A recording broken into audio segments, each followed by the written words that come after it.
Vamos falar sobre ensino médio, sempre uma polêmica, né? Sobre como avançar no ensino médio. Professor, diretor da Escola Barão do Rio Branco, especialista em educação, Marcos da Silva, está com a gente para falar sobre esse tema. Professor, bom dia. Muito obrigado por ter atendido aí o nosso convite. Eu que agradeço, Jorge. Um bom dia a todos os ouvintes. Professor, mudou o governo, novas mudanças podem ser realizadas no ensino médio, né? Já tem aí uma reformulação do que sequer conseguiu se aplicar aqui no Brasil.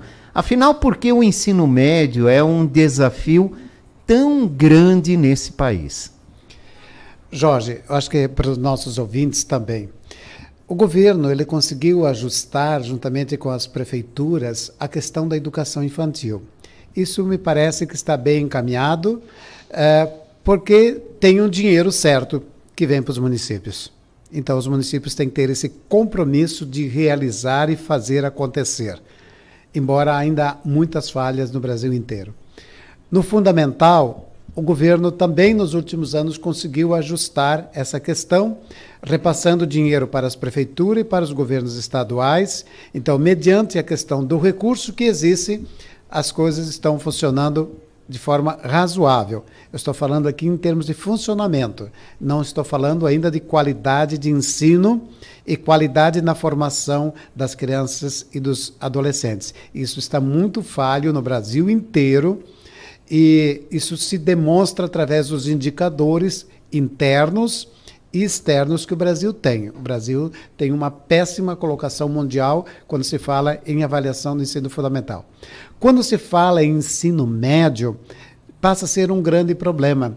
Ninguém quer ser o pai e assumir a responsabilidade, nem o pai nem a mãe, em termos de governo, da responsabilidade de financiar também o ensino médio.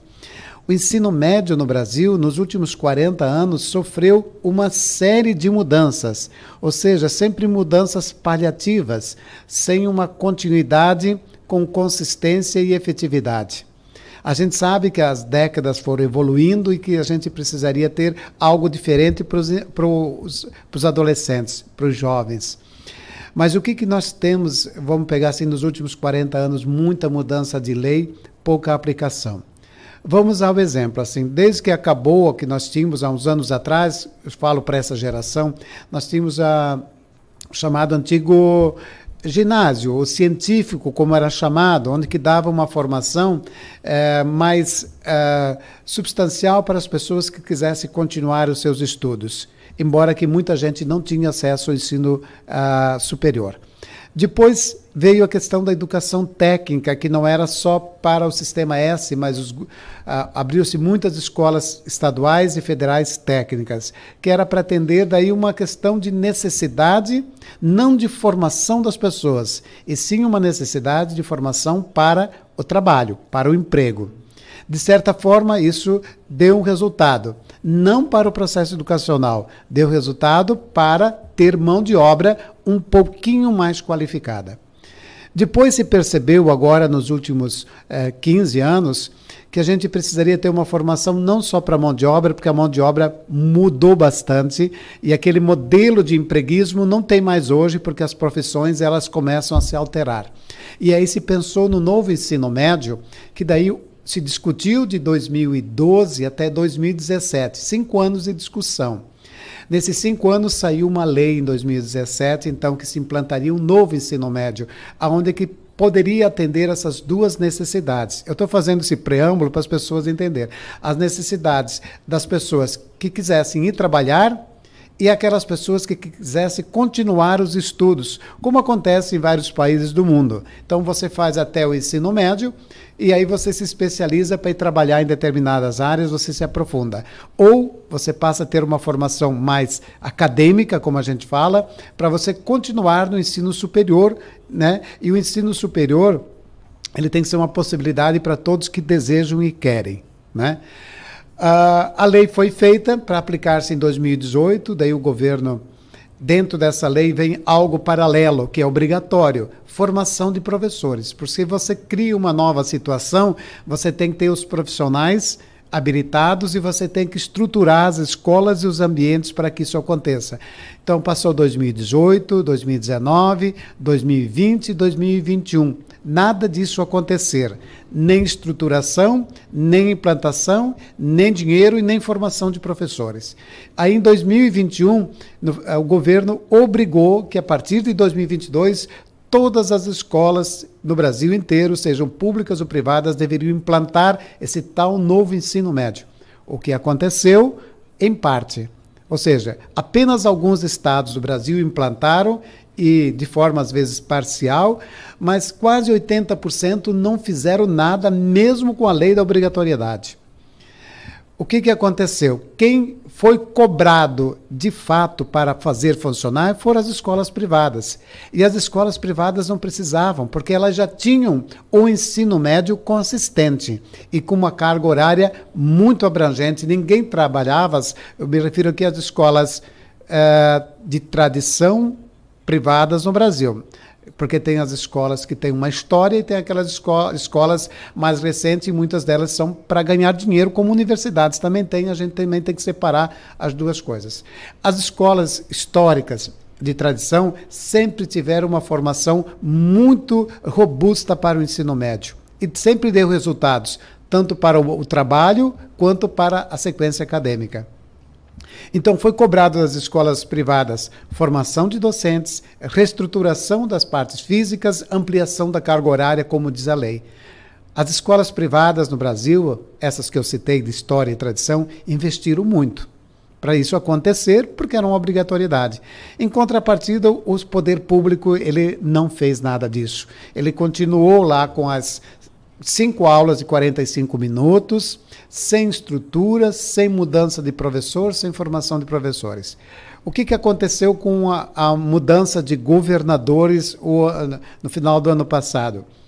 Os governadores, todos, quando assumem, e não é só governador, é prefeito também, e presidentes também, mas todos só já gente assumem e já querem se reeleger. Exato. Esquecem do compromisso que assumiram, especialmente com a educação. Então, educação, segurança e saúde vira apenas discurso, mas nada de efetividade. O que os governadores fizeram? E é importante as pessoas entenderem, já entro na necessidade. Eles mandaram seus mensageiros junto à associação de professores, entidades de categoria, e dizer que essas pessoas eram contra o novo ensino médio. Por quê? Porque os governadores tinham que investir 30% a mais no ensino médio. E eles não querem investir. Eles preferem investir em obras visíveis. Obras visíveis, você sabe, dá voto. Obras como educação e saúde nem sempre dão votos.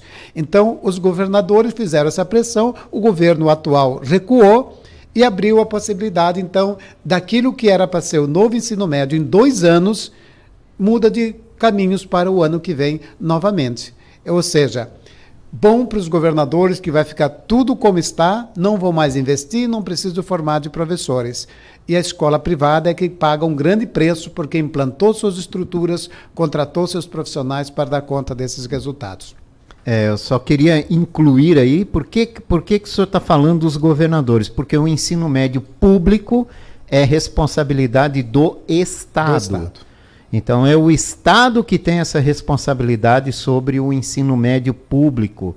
E a gente não viu avanço nenhum, né? Muito pouco. Né? Teve algumas escolas aqui na rede estadual que avançaram, muito poucas. Né? Santa Catarina tinha, por exemplo, tinha 1.300 escolas. Eles implantaram alguns projetos, mas isso antes da própria lei de chamada educação integral, que na verdade eram projetos aleatórios, sem uma proposta pedagógica desenhada e para ser trabalhada, e não deu resultado. Tinha em torno de 30 escolas, mais ou menos, no estado. Eu posso dizer efetivamente quem é que implantou o ensino médio e que tem resultados na escola pública hoje. Eu posso dizer que são 2 estados mais fortes que implantaram bem, que é Pernambuco e Ceará. São Paulo em parte, Santa Catarina em parte, e outros estados, alguns nem começaram. Então, o que precisa? Esses governadores sentiram-se agora fortalecidos, no sentido, volta tudo como estava. Ou seja, nós passamos novamente a ter um ensino médio sem avanço. O grande diferencial está nas escolas privadas maiores, né, que trabalham sem fins econômicos e conseguem trabalhar o ensino médio com uma formação bem mais ampla, de no mínimo 3 horas. As grandes escolas privadas já trabalham com mais de 3.000 horas no ensino médio, geralmente 3.400, 3.500. E essas escolas certamente vão continuar porque querem que seus alunos continuem sendo bons para o mundo do trabalho, para a sequência dos seus estudos. Então, volta como era antes. Quer dizer, tinha 5 itinerários na lei ainda, ela não foi revogada, a lei, mas tinha 5 itinerários. O aluno podia escolher um dos 5. Mas as escolas não tinham condições de oferecer mais do que um. Como é que tu vai fazer escolhas? Levou também o abandono de escolas automaticamente, porque houve estrutura, que eu falei há pouco, né? Então, agora o governo coloca só 3 itinerários, né? O das ciências humanas, como proposta a ser votada no Congresso agora. O de ciências humanas e ciências das linguagens e suas tecnologias, e de um outro lado, das ciências exatas e ciências da natureza, que entra a questão da saúde e da biologia. O que nós, por exemplo, na Escola Barão, já tínhamos implantado indiferente da lei. E a terceira opção é das escolas técnicas, que é o Sistema S e as SEDUPs, no caso de Santa Catarina, que oferecem isso para o Brasil. Vai ser esses 3 desenhos a partir do ano que vem. Mas, na prática, aquela opção de o aluno escolher o seu projeto formativo, ele cai por terra, novamente. Porque agora, antes, nós tínhamos 1.860 horas de BNCC, que é aquilo que é comum no Brasil inteiro, e agora passam para 2.400, o que eu acho justo, porque 1.800 não dava conta de atender o currículo mínimo daquela formação que todo sujeito precisa ter, que é o conhecimento básico da matemática, da língua portuguesa, o conhecimento das ciências sociais, básico, né, e também das ciências da natureza. Então precisava uma carga horária maior. Em contrapartida, aquele percurso chamado de matérias eletivas que o aluno escolhe, cai por terra. Isso passa a não mais existir, ou seja, continua como estava antes. As escolas, uma vai oferecer matemática financeira, outra vai oferecer matemática não sei Deus que, mas no fundo é matemática, não muda nada, não muda o professor, não muda a proposta, só muda lá o nome, né? E essa que é a questão. Só que é o que a gente vê assim, por que o governo recua tanto? Né? Não há uma consistência. O ensino médio vai continuar sendo um espaço perdido para o adolescente. O adolescente já está naquela transição de indefinição. Percebendo que seu ensino médio também não dá uma consistência, ele fica mais perdido ainda no processo formativo. De que forma nós podemos avançar, professor, pelo conhecimento, experiência que o senhor tem? Assim, como eu falei, eu acho que é importante a gente separar e por quê. No Brasil, as escolas privadas cresceram muito, principalmente a partir da pandemia. O governo, eu falei há pouco, quando eu falo governo, eu falo de todos. Eu não estou citando o nome nem de agora, já é de muitos anos. Para fazer uma educação de qualidade, há necessidade de fazer grandes investimentos. E os investimentos, eles começam primeiro na formação de professores. No Brasil, hoje, é um dos países mais precários em termos de formação de professores. A gente vê o exemplo do Japão, os países asiáticos, aqui na América Latina, o próprio Chile, que pensaram em educação, primeiro vamos pensar na formação de professores. Depois a questão da estrutura para receber esses adolescentes, agora eu me refiro só ao ensino médio, né? Para receber esses adolescentes de hoje. Não pode ser aquela escola de 50 ou 100 anos atrás. Nós estamos com o mesmo modelo de ensino médio hoje do que era exatamente 125 anos atrás. Não se viu, não se preparou, não se fez uma escola para hoje. Né? Então, isso precisaria. A escola privada, ela consegue fazer isso. Por quê? Porque ela age de um mês para o outro, de um ano para o outro, e consegue implantar as suas alterações dentro do que a lei permite. Santa Catarina é um estado que a lei permite e é bom, porque daí as escolas conseguem avançar. Quando eu falo o Estado, é o Conselho Estadual de Educação que regulamenta. O nosso Conselho de Santa Catarina, ele é muito aberto às possibilidades. Então, as escolas, grandes escolas privadas, conseguem avançar e oferecer um ensino médio competitivo, que o aluno seja bem preparado para qualquer tipo de vestibular, que esse aluno seja bem preparado para Enem, que esse aluno seja bem preparado para o mundo do trabalho, que ele seja um aluno bem preparado nas línguas estrangeiras para ele fazer intercâmbio e trabalhar ou estudar em outros locais. O que isso não acontece na escola pública por falta de professor, por falta de estrutura, por falta de investimento do governo. Então, em Santa Catarina se fez até uma experiência, 3 anos atrás, 4 anos atrás, de dar uma bolsa de estudo para o aluno do ensino médio fazer o ensino médio. Lembra? Essa lei existe e ainda não foi revogada. Houve alguma mudança na prática? Não houve. Porque a escola, do jeito que está, não atrai, mesmo você ganhando uma bolsa de R$600 por mês. Não era atraente. O que eu vou fazer lá? O aluno não ficou, o aluno preferia ficar em casa, não estudar. A evasão continua a mesma. Então, assim, se não há um propósito por que eu estou fazendo aquilo, não adianta dar bolsa de estudo para o ensino médio.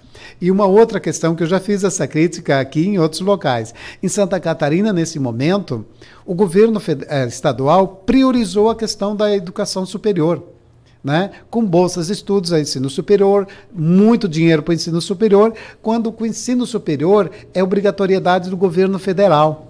Então, ele está se sobrepondo e esquecendo de dar uma estrutura para o ensino médio. Ou seja, não adianta eu dar bolsas de estudos no ensino superior se o aluno não vai chegar lá. Por que ele não vai chegar lá? Porque ele não teve as condições no ensino médio. Ele não vai conseguir fazer uma prova de Enem, nem um vestibular. Ele não vai chegar no ensino superior. Ou seja, essas bolsas vão ficar sobrando ou vai ser ocupada por alunos de escola privada que alcançou os seus objetivos. Então, precisa haver, de fato, uma reestruturação, mas eu não vejo o interesse do governo estadual e nacional que, de fato, a educação ela seja algo para prosperar a nação. Nós todos aí, né, Jorge, os pais hoje que são mais esclarecidos, que têm uma formação superior, têm que entender e estudar assim, ó, quais as nações do mundo que prosperaram.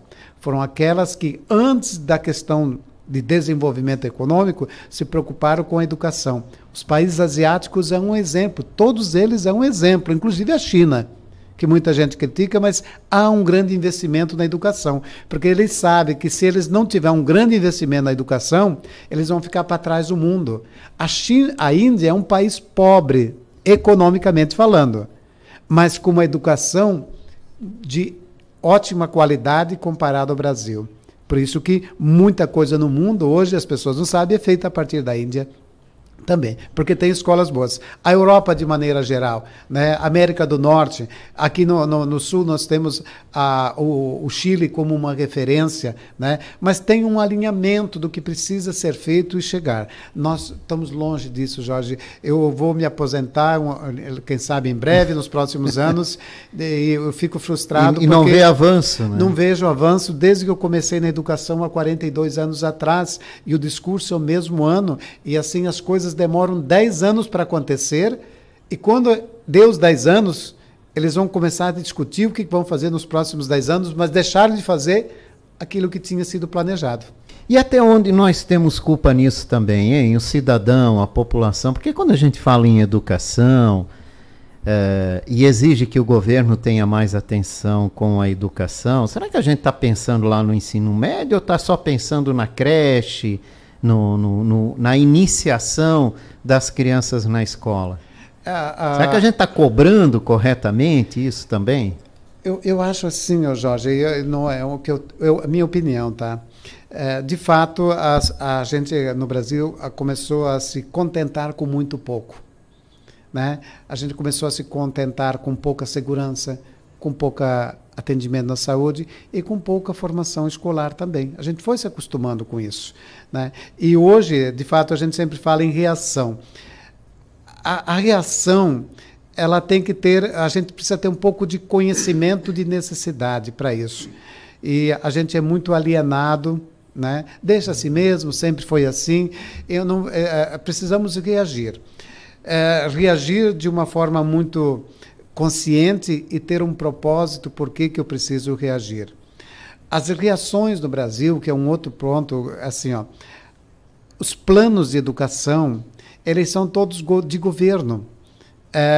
pessoal e não para o Estado e não para o município. Então eu vou fazer um plano para o meu governo que eu vou ficar 4 anos. O Marcos vai ser prefeito 4 anos, eu faço para os meus 4 anos. Não há um planejamento plurianual. Não existe, né? Existe discurso quanto da necessidade, mas não na prática. Isso falta muito pouco, por quê? Porque que eu logo comecei aqui falando hoje, eu falei o seguinte: todo mundo que assume hoje no Brasil virou uma cultura. No dia seguinte ele já está falando em reeleição. Então ele vai se preocupar com aquilo que dá visibilidade e o resto fica um discurso para a próxima eleição. Tem sido assim. E é uma pena, porque nós poderíamos ter uma educação melhor no Brasil como um todo, porque recursos tem. O problema é a distribuição desses recursos que não chegam na escola. Nós temos escolas, Jorge, no interior, talvez até de Santa Catarina ainda. Lembra que há uns 25 anos atrás as escolas iam receber uma antena parabólica, que hoje não tem mais sentido nenhum. Mas tem escola que até hoje não recebeu essa tal antena parabólica, que se chegar hoje, perdeu tempo, perdeu timing, não vai mais proporcionar. Então, assim, eu penso que uma reação de propósito, de estudos, as universidades deveriam assumir esse papel de fomentadora dessa discussão no Brasil, e a gente não vê isso acontecer a partir das universidades, com raras exceções. E muita coisa nasce ali, né? E o senhor vê um caminho para o ensino médio, professor? Assim, será que uma parceria público-privada poderia criar avanços no ensino médio? Com certeza. O que aconteceu com aqui, essa questão começou no Rio Grande do Sul e alguns municípios de São Paulo, quando começou a ter uma parceria pública-privada com a educação infantil. Essas cidades tiveram uma grande evolução no trabalho da educação infantil, não só no atendimento, mas no trabalho como um todo de preparação para essas crianças. Começou lá em Novo Hamburgo, algumas cidades do Rio Grande do Sul, hoje lá metade do Rio Grande do Sul já tem essas parcerias. Em Santa Catarina, que começou de forma muito tímida no final do governo Napoleão com a educação infantil. Mas ela está tímida. Eu entendo, particularmente, que no ensino médio a parceria público-privada traria grandes resultados e grandes diferenciais. Eu vou dizer isso porque lá no 2002, até 2003 a 2007, quando eu estive à frente da direção do SEDUP de Blumenau, e a gente conseguiu, naquela época, porque o secretário de Educação daquele momento tinha essa clareza, que a parceria pública-privada daria resultado para as escolas técnicas. Então, nós tivemos ali uma experiência extremamente positiva, aonde que eu vou pegar o exemplo de Blumenau, mas aconteceu em outras grandes cidades do estado, que a gente trabalhava de forma articulada. Essas parcerias público-privadas elevaram a qualidade da formação dos professores e a própria preparação dessas pessoas, tanto para ir trabalhar, ou já quem estava trabalhando e quem queria continuar a estudar. Então, essa experiência aconteceu. E ela poderia ser estendida, no meu ponto de vista, para todo o ensino médio. Se o governo tem recursos para financiar as universidades de Santa Catarina para dar ensino superior, que é bem mais caro, poderia estar subsidiando o ensino médio através de parcerias públicas-privadas. Por quê? Porque daí o governo não precisaria investir tanto em professores, porque o particular já tem, não precisaria investir em infraestrutura, porque o setor privado já tem, e o setor privado não depende de licitação, de um dia para o outro, ele constrói os espaços necessários, os ambientes necessários. Então, eu vejo, e a sua proposição ela é extremamente positiva nesse sentido. Seria um grande exemplo que talvez Santa Catarina poderia dar para o Brasil. Depois, tem dinheiro sobrando? Então subsidia o ensino superior também. Mas não adianta dar lá em cima, não adianta fazer o 10º andar se eu não tenho o 9º. O que vai acontecer? O prédio vai ficar incompleto. É mais ou menos o que acontece hoje em Santa Catarina. E poderia ser ampliado mais, inclusive, eu não vou dizer o ensino fundamental, mas como foi feito na educação infantil, poderia se abrir outras possibilidades. E o ensino médio, como o número de alunos é bem menor, eu penso que seria o caminho. Poderia ser um avanço aí que a gente tanto espera no ensino médio, Até para que os adolescentes, como o senhor disse, tenham interesse em permanecer na escola depois da formação no ensino fundamental. E o senhor lembrou muito bem daquela proposta do governo do estado aqui em Santa Catarina de dar uma bolsa, né, de financiar o ensino público médio. Ou seja, o estudante que tinha baixa renda ganhava por mês para ir estudar. E mesmo assim, não conseguiu o impacto que se desejava, né, com essa medida. Mas sabe por quê, Jorge? Porque não tinha professor na sala de aula, porque não tinha estrutura. O que o aluno ia fazer lá? Ele ia lá só para fazer uma obrigação de R$600, depois os alunos acharam, não, R$600 não vai fazer diferença, o que eu vou ficar lá preso? E o setor privado, eu vou dizer o seguinte, se o governo passasse 600, ou poderia pagar hoje tranquilamente, ia repassar R$900, que sobraria dinheiro para o governo do estado. Se ele repassasse hoje R$900 para o setor público-privado, o resultado seria outro, as escolas estariam cheias, a escola privada já tem esses professores, em grande parte, formados para atender essa demanda. Muitas escolas têm estrutura e, como eu falei, de um ano para o outro você consegue fazer grandes estruturas, porque não depende de licitação. Quando a licitação é 4 anos para uma reforma e ela nem acontece em 4 anos. Isso a gente está cheio de ver essas situações e depois muitas ainda escolas abandonadas porque as empreiteiras não terminaram. Então eu vejo ali essa alternativa e no setor privado, e lá no SEDUP nós tínhamos essa experiência. Quando você tem esse incentivo privado, o professor não vai faltar por qualquer motivo. Ele não vai te apresentar atestado a qualquer motivo. Ele passa a ter um compromisso, ele vai ganhar mais, ele passa a ter um compromisso com a formação, né? Então eu vejo essa como uma sugestão bastante viável, principalmente para o nosso estado de Santa Catarina, que podia ser uma referência nacional. E por que a gente não avança isso, professor? A falta de interesse? Eu penso assim, ó, há às vezes um corporativismo muito grande que existe não só em Santa Catarina, como no Brasil inteiro, que é a questão dos efetivos. O que eu vou fazer com o meu quadro efetivo de profissionais, né? Isso está acontecendo, se você olhar também, em muitos momentos aconteceu, com todo o respeito que eu tenho, né? Porque eu estudei lá com a própria FURB, né? Ninguém quer abrir mão de sua estabilidade. E daí, se não abre mão, não dá para avançar em algumas questões.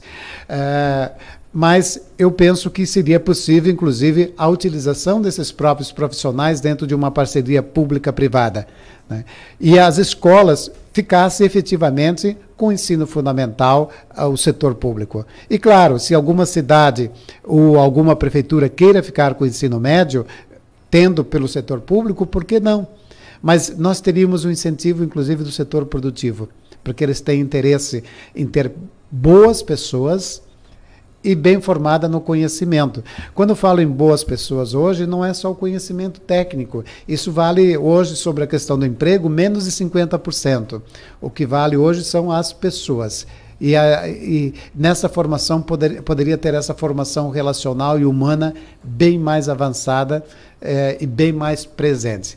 Na escola privada, o professor raramente falta, só falta quando está doente.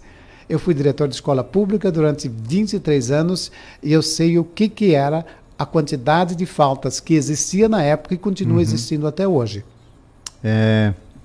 A gente precisa avançar, né? Como o senhor disse, já falou, há avanços na educação infantil, mas o ensino médio ainda está travado. E conforme muda o governo, a gente vê aí tentativas, alternativas, tenta avançar, volta para trás e não saímos do lugar. Estamos patinando há anos aí nessa situação, né? Muitos anos que a gente está, digamos, como diz o pessoal aí na rua popular, né? Nós estamos, é igual o cachorro que tenta morder o rabo, ele só fica dando volta em torno de si próprio, não avança, né? E nós no ensino médio, há muitos anos, a gente está assim, eu estou falando pelos dois lados que eu trabalhei e trabalho, né? Eu trabalhei muitos anos na escola pública, então eu sei como as coisas funcionam e como poderia ser melhor. Assim como também trabalhei como professor e diretor de escola privada. A gente sabe como as coisas funcionam, em que local poderia dar resultados mais eficientes, né? E a ideia aqui lançada, digamos assim, da parceria público-privada, mas qual é o medo? Eu vou dizer o seguinte, que alguns prefeitos tiveram no início, tá, Jorge? Era o medo da reação política. Se, claro, se você não tem uma explicação, você vai ter medo da reação política. Então, as pessoas não querem, por causa, repito pela terceira vez, por causa da tal reeleição. Eu não quero me dispor com parcela do meu eleitorado, porque se eu dizer que a educação do ensino médio poderá ser parceria pública-privada, eu posso perder votos. Agora, bem explicado, com propósito e clareza, ia ganhar muito mais votos do que perder, tenho certeza, porque quem é que não quer ter um filho bem formado na escola hoje? E com possibilidade de avançar, né, no ensino superior em grandes universidades. Exatamente. E isso tem no Brasil e no exterior hoje, que estão abrindo espaço para os brasileiros, né? Para muitos estudantes brasileiros hoje são solicitados, mas quem é que está indo? Só aquele que estudou em escola privada. Eu mesmo, ano que vem, mais um grupo de diretores, nós vamos a Portugal. Portugal é um dos poucos países do mundo, um dos poucos não, é um dos países que mais universidades tem que aceita aluno pelo Enem. Só que tem que ter uma pontuação mínima de 700 pontos. Aluno de escola pública, raramente, como está hoje, chega a 500, muito menos a 700 pontos. Então, quem é que acaba indo para essas vagas, muitas vezes lá gratuitas? É o aluno de escola privada. Não dá o efeito que se deseja. Não, claro que não. Acho que era para ser para todos. Então, aí tem e esse espaço teria. Eu acho que Santa Catarina, se o governador pensasse isso, se o secretário de Educação pensasse isso, eu acho que estaria apresentando uma experiência ímpar para o Brasil. Tá certo. Professor, obrigado pela participação do senhor. Falar de educação é importante. Debater esse assunto é mais importante ainda. Que nós também temos uma participação importante na cobrança de ações para a melhoria no desenvolvimento da educação nesse país. Sim, sempre. Educação, saúde e segurança, a gente não pode abrir mão de todo dia discutir e todo dia cobrar para ter-se o melhor. Essa, pelo menos, é a expectativa que a gente precisa ter e não abrir mão disso em nome de questões políticas ou em nome de questões ideológicas. As pessoas precisam estar sempre em primeiro lugar. E esse tem que ser um olhar coletivo e não apenas de 2, 3 pessoas. Obrigado pela oportunidade. Obrigado, professor Marcos da Silva, diretor da Escola Barão do Rio Branco, especialista em educação, falando sobre novas mudanças propostas para o ensino médio.